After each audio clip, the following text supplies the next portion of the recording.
ذہن میں رکھیں کہ مدرسے میں رہنے کے لیے، وقت گزارنے کے لیے لباس کیسا پہننا ہے، حجامت کیسی بنانی ہے، وضاحت کیسی کرنی ہے، اس میں جو مدرسے کی طرف سے تعلیم و تربیت کی ہدایات ہوں گی ان پر عمل کرنا آپ کے لیے ضروری ہوگا۔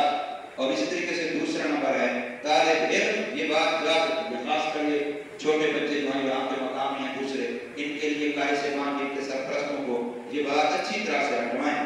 طالب علم جب اس کے سرپرست کو مدرسہ کے نظام، اساتذہ کرام، ملازمین، طلباء، اب یہ میں نے سب کے نام لیے ہیں، مدرسہ کے نظام کے متعلق کوئی شکایت ہو، مدرسہ کے کسی استاد سے کوئی شکایت ہو، مدرسہ کے کسی ملازم سے کوئی شکایت ہو، حتیٰ کہ مدرسے کے طلباء میں سے کسی سے کوئی شکایت ہو، تو یہ کسی بھی فرد سے کسی بھی قسم کی کوئی شکایت ہو تو فوراً براہ راست کسی کو بات نہ بنائے، خود محتوی مدرسہ کو شکایت کرے، محتوی ادارے سے رجوع کیا جائے گا۔ اگر بچہ ایک ہمیں نہیں بتاتا، وہ گھر میں جا کے بتاتا ہے، ہمیں نہیں بتاتا، امی کو، ابو کو، کسی اور کو جا کے بتاتا ہے، تو وہ شکایت نہیں سننی چاہیے۔ نہ ابو کی سنیں گے، نہ امی کی سنیں گے، نہ بھائی کی سنیں گے، کسی کی بھی نہیں سنیں گے۔ اس حال میں سنیں گے جب پہلے اس نے ہمیں بتایا۔ پہلے وہ بچہ کیا کس کو بتائے گا؟ اپنے استاد کو بتائے، مجھے بتائے، دوسرے استاد کو بتائے، تیسرے کو بتائے۔ اگر وہ کسی کو نہیں بتاتا، سیدھا منہ اٹھا کے میں نے امی کو کہا ہے، ابو کو کہا ہے، تو اس کی بات نہیں سنی چاہیے۔ بات سن لو اچھی طرح سے۔ کوئی بھی مسئلہ شکایت ہو کس کو بتانی ہے؟ دفتر میں وہ کو بتانی ہے یا اپنے متعلقہ استادوں میں سے کسی استاد کو۔ بات سمجھے کہ نہیں؟ اللہ کرے پہلے وہ نوبت آئے گی نہ، کوئی شکایت کسی کو پیدا نہ ہو، بالفرض اگر ہو جائے تو۔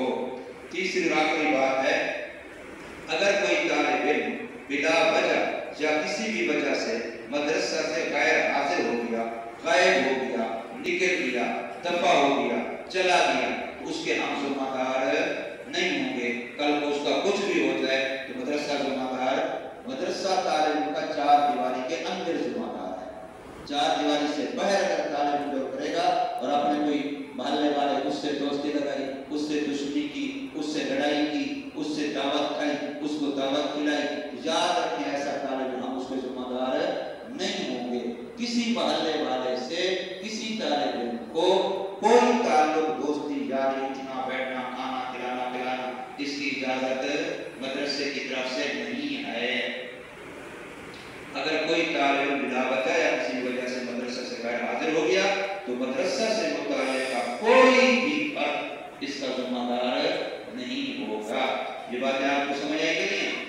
سارے قرآن مجید والے بھی اس کے پابند ہیں، کتابوں والے بھی اس کے پابند ہیں۔ اللہ تبارک و تعالی ہم سب کے لیے سال کے اندر جس نیت کو، جس ارادے کو لے کے ہم آئے ہیں، تعلیم کے حوالے سے، تربیت کے حوالے سے، اللہ پاک ہمارے احسان فرما دے اور ہم سب کو اس پر عمل کرنے کی توفیق عطا فرما دے۔ اب یہ تمہاری دعا جو ہم شروع میں پڑھتے ہیں، ایک دفعہ پھر میں پڑھا دیتا ہوں، سارے طالب میرے ساتھ پڑھو آہستہ آواز میں، کہ آواز اتنا ہو کہ ساتھ والا سنے، شور نہ بچے۔ تو یہ دعا پڑھنا، اس کا مطلب ہم تعلیم سال کیا کر رہے ہیں؟ شروع کر رہے ہیں۔ اس سے ہمارا تعلیم کا عمل شروع ہو رہا ہے۔ آج سوموار ہے، کل سے انشاءاللہ ہماری کلاسیں شروع ہو جائیں گی اور جتنے بھی طالب مزید آتے جائیں گے، جس نصیب میں ہوگا ساتھ ساتھ ملتے چلے جائیں گے، اور پھر ہفتے والے دن سے ہماری باقاعدہ طور پر ایسی کلاسیں جیسے بالکل پوری فل ٹائم کی کلاسیں شروع ہو جائیں گی۔ ابھی آج سوموار ہے، منگل، بدھ، جمعرات، یہ 3 دن بھی کلاسیں ہوں گی۔ کسی طالب علم کو چھٹی نہیں ہے، وہ یہ مت سمجھے کہ میں 3 دنوں میں آزاد ہوں، آزاد نہیں ہے۔ آج سے اس کی حاضری کا عمل روٹی میں بھی، نمازوں میں بھی اور کلاسوں میں بھی حاضری کا عمل شروع ہو جائے گا۔ اس کو باقاعدہ مدرسے میں حاضر ہونا پڑے گا، حاضری لگائی جائے گی، روٹی کے لحاظ سے بھی حاضری اور نمازوں کے لحاظ سے بھی حاضری اور سبقوں کلاسوں کے لحاظ سے بھی حاضری کا عمل شروع ہو جائے گا انشاءاللہ۔ تو ہفتے سے جو کہ ہم نے جو سمجھے کہ ہفتے سے مزید داخلے کی گنجائش ہم نہیں رکھیں گے، پھر عمل کتابوں والا، سبقوں والا ہی ہوگا انشاءاللہ۔ اللہ تبارک و تعالی ہم سے کے لیے آسان فرمائے۔ اب میرے ساتھ پڑھیے، بسم اللہ الرحمن الرحیم۔ رب یسر ولا تعسر وتمم بالخیر وبك نستعين يا فتاح يا عليم رب يسر ولا تعسر وتمم بالخير وبك نستعين يا فتاح يا عليم رب يسر ولا تعسر وتمم بالخير وبك نستعين يا فتاح يا عليم. الحمد لله رب العالمين.